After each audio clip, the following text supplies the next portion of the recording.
আসসালামু আলাইকুম। সকাল ৯টা বেজে ২৫ মিনিট। আজ সোমবার। বাংলাদেশ বেতার কক্সবাজার স্থানীয় খবরে স্বাগত জানাচ্ছি রোজি আক্তার রোজি। ইলিশের নিরাপদ প্রজনন নিশ্চিত করতে আগামী ১৩ অক্টোবর থেকে ২২ দিন ইলিশ আহরণ, পরিবহন, বিপণন ও মজুত বন্ধ রাখার সিদ্ধান্ত নিয়েছে সরকার।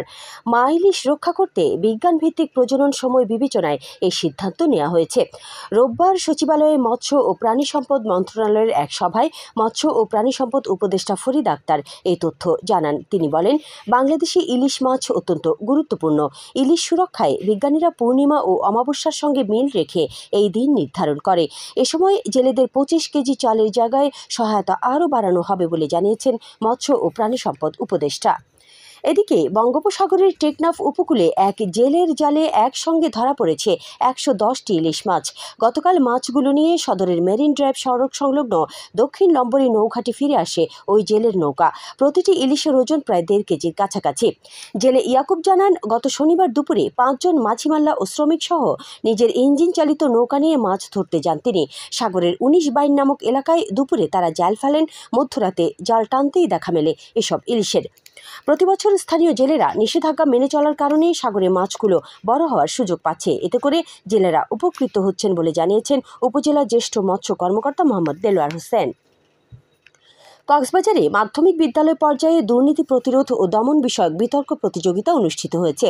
গতকাল কক্সবাজার সরকারি বালিকা উচ্চ বিদ্যালয়ে এ প্রতিযোগিতার আয়োজন করে দুর্নীতি দমন কমিশন ও জেলা দুর্নীতি প্রতিরোধ কমিটি। এতে সভাপতিত্ব করেন জেলা দুর্নীতি প্রতিরোধ কমিটির সভাপতি অধ্যাপক সোমেশ্বর চক্রবর্তী। এতে প্রধান অতিথি ছিলেন কক্সবাজার সরকারি বালিকা বিদ্যালয়ের প্রধান শিক্ষক অনুপম দাস। প্রথম পর্বে চ্যাম্পিয়ন হয় সরকারি বালিকা উচ্চ বিদ্যালয় ও দ্বিতীয় পর্বে চ্যাম্পিয়ন হয়েছে BIAM laboratory school and college. উখিয়ায় পরিবেশের ভারসাম্য রক্ষায় ও পুষ্টির চাহিদা মেটাতে বনজ, ফলজ ও ঔষধি গাছের চারা বিতরণ করা হয়েছে। গতকাল উপজেলার রাজাপালং ইউনিয়নের ৩ নম্বর ওয়ার্ডের হরিণমারা সরকারি প্রাথমিক বিদ্যালয় প্রাঙ্গণে উখিয়া বন বিভাগের সহযোগিতায় কয়েকটি বেসরকারি সংস্থা এসব চারা বিতরণ করে। স্থানীয় ইউনিয়ন পরিষদের সদস্য সৈয়দ হামজার সভাপতিত্বে চারা বিতরণ অনুষ্ঠানে উপস্থিত ছিলেন উপজেলা কৃষি কর্মকর্তা নিজামুদ্দিন। এতে ১৩০টি পরিবারকে বিভিন্ন প্রজাতির ফলজ, বনজ ও ঔষধি গাছের চারা বিতরণ করা হয়। মহেশখালী উপজেলা স্বাস্থ্য কমপ্লেক্সে নবনির্মিত পুরুষ ও মহিলা ওয়ার্ড ব্লক দুইটির উদ্বোধন করা হয়েছে। গতকাল দুপুরে ব্লকের উদ্বোধন করেন উপজেলা স্বাস্থ্য ও পরিবার পরিকল্পনা কর্মকর্তা ডক্টর মোহাম্মদ মাহফুজুল হক। তিনি বলেন, উপজেলা স্বাস্থ্য কমপ্লেক্সে চিকিৎসা সেবার সুবিধার্থে নতুন করে পুরুষ ও মহিলা ওয়ার্ড ব্লক নির্মাণ করা হয়েছে। এ সময় উপজেলা স্বাস্থ্য কমপ্লেক্সের আবাসিক medical officer doctor Ajmal Shehzad, সহকারী মেডিকেল অফিসার ও নার্স সহ সংশ্লিষ্টরা উপস্থিত ছিলেন। দখল, দূষণ ও ভরাটে জর্জরিত মহেশখালীর কোহেলিয়া নদী পুনরুদ্ধারের দাবিতে মানববন্ধন অনুষ্ঠিত হয়েছে। বিশ্ব নদী দিবস উপলক্ষে বাংলাদেশ পরিবেশ আন্দোলন বাপা, কোহেলিয়া নদী রক্ষা কমিটি ও জনসুরক্ষা মঞ্চ মহেশখালী শাখা যৌথভাবে এর আয়োজন করে। গতকাল বিকেলে কোহেলিয়া নদীর পূর্ব পারে অনুষ্ঠিত মানববন্ধনে সভাপতিত্ব করেন বাপা নেতা মাওলানা শাহাবুদ্দিন। এতে সংক্ষিপ্ত আলোচনায় অংশ নেন কোহেলিয়া নদী রক্ষা কমিটির সদস্য সচিব আবু বকর সিদ্দিক সহ অন্যান্যরা। এ সময় বক্তারা বলেন, নদীমাতৃক দেশে নদী হত্যা করে কখনো টেকসই উন্নয়ন সম্ভব নয়।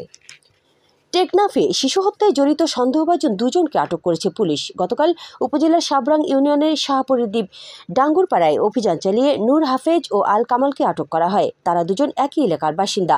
টেকনাফ থানার ভারপ্রাপ্ত কর্মকর্তা মোহাম্মদ গিয়াসউদ্দিন বিষয়টি নিশ্চিত করেছেন। তিনি বলেন, ঘটনার রহস্য উদ্ঘাটনে তাদের জিজ্ঞাসাবাদ করা হচ্ছে। উল্লেখ্য, শিশু তাহমিনা গত শনিবার সকালে খেলতে গিয়ে নিখোঁজ হয়। পরে রাতে বাড়ির সামনে শিশুটির বস্তাবন্দি মরদেহ দেখে থানায় খবর দিলে পুলিশ তা উদ্ধার করে। আবহাওয়া এখন জানিয়ে দিচ্ছি বাঁকখালী নদীর মোহনা ও সংলগ্ন এলাকার সামুদ্রিক জোয়ার ভাটার সময়সূচি। আজ জোয়ার শুরু হয়েছে সকাল ৮টা ১৭ মিনিটে, চলবে দুপুর ২টা ১ মিনিট পর্যন্ত। ভাটা শুরু হবে দুপুর ২টা ১ মিনিটে, চলবে রাত ৮টা ২১ মিনিট পর্যন্ত। খবর শেষ হলো। আমাদের পরবর্তী খবর প্রচারিত হবে আজ দুপুর ২টা বেজে ৫৫ মিনিটে।